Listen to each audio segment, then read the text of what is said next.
जय श्री राम मित्रों, लोक कथाएं चैनल में आपका स्वागत है। भारत के विभिन्न प्रदेशों, भाषाओं और विदेशी लोक कथाएं सुनने के लिए हमारे चैनल को सब्सक्राइब करना ना भूलें। लोक कथाएं। नागपंचमी और नाग, आंध्र प्रदेश तेलंगाना की लोक कथा।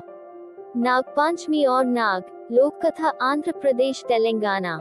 श्रावण मास में पंचमी के दिन नागपंचमी का त्योहार आता है। इस दिन नागों की पूजा की जाती है, उसे गरुड़ पंचमी भी कहते हैं। इस त्योहार वाले दिन खेतों में हल चलाना, सब्जी काटना आदि कार्य नहीं किए जाते। इसके पीछे एक कथा है। कहते हैं कि बहुत वर्षों पूर्व किसी गांव में एक किसान रहता था। नागपंचमी के दिन वह खेत में हल जोतने गया। कुछ देर काम करने के पश्चात वह आराम करने बैठ गया। उसका 8 वर्षीय पुत्र भी वहीं आ पहुंचा। दोनों पिता पुत्र बातें करने लगे। किसान ने हल उठाया और काम करने लगा।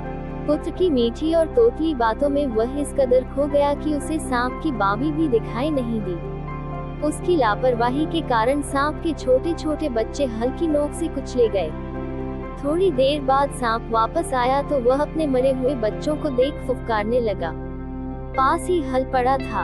हल की नोक पर लगे खून के कारण उसने हत्यारे को पहचान लिया। किसान और उसका पुत्र सांप के काटने से मारे गए। सांप का क्रोध तब भी शांत न हुआ। वह किसान के घर जा पहुंचा। किसान की पत्नी नाग देवता की पूजा में मग्न थी। सांप ने सोचा कि पूजा समाप्त होने पर ही वह उसे काटेगा। पास ही पूजा की भोग सामग्री पड़ी थी। भूखे सांप ने वह सारा दूध पी लिया। किसान की पत्नी ने पूजा के बाद आंखें खोली तो साक्षात सांप को सामने देखकर प्रणाम किया। अब सांप उसे कैसे काटता? उसने साफ शब्दों में बता दिया कि वह क्रोध में अंधा होकर उसके पति और बच्चे को जान से मार आया है। किसान की पत्नी रो रोकर क्षमा याचना करने लगी।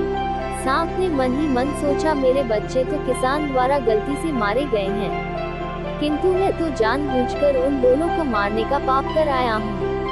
उसने किसान की पत्नी से कहा, शीघ्र चलो, मैं तुम्हारे पति और पुत्र का सारा विष चूसकर उन्हें जीवित कर देता हूँ।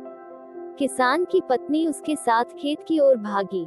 सांप ने दोनों मृत शरीरों से सारा विष चूस लिया। कुछ ही देर में किसान और उसका पुत्र आंखें मलते हुए उठ बैठे। सबने मिलकर सांप को नमस्कार किया और सांप ओझल हो गया। बस तभी से वह प्रथा चली आ रही है। बच्चों, ये लोककथा हमें संदेश देती है कि जो भी काम करो, पूरा ध्यान लगाकर करो। जरा सी लापरवाही भी बड़ी दुर्घटना का कारण बन सकती है। मनमोहक लोक कथाओं पर नियमित अपडेट के लिए हमारे चैनल को सब्सक्राइब करना न भूलें, क्योंकि हम कहानी कहने की लौ को जीवित रखने का प्रयास करते हैं। हमारे किसी भी आगामी एपिसोड को देखना न भूलें, जहां हम भारतीय लोक कथाओं के खजाने से अधिक छिपे हुए रत्नों को उजागर करेंगे। हमसे जुड़े और इस अविश्वसनीय साहसिक कार्य का हिस्सा बने, क्योंकि हम आपको लोक कथा इतिहास, लोक कथाओं का अनावरण की मनोरम दुनिया में जाने के लिए आमंत्रित करते हैं। मंत्रमुग्ध और प्रेरित होने के लिए तैयार रहें। जय श्री राम मित्रों।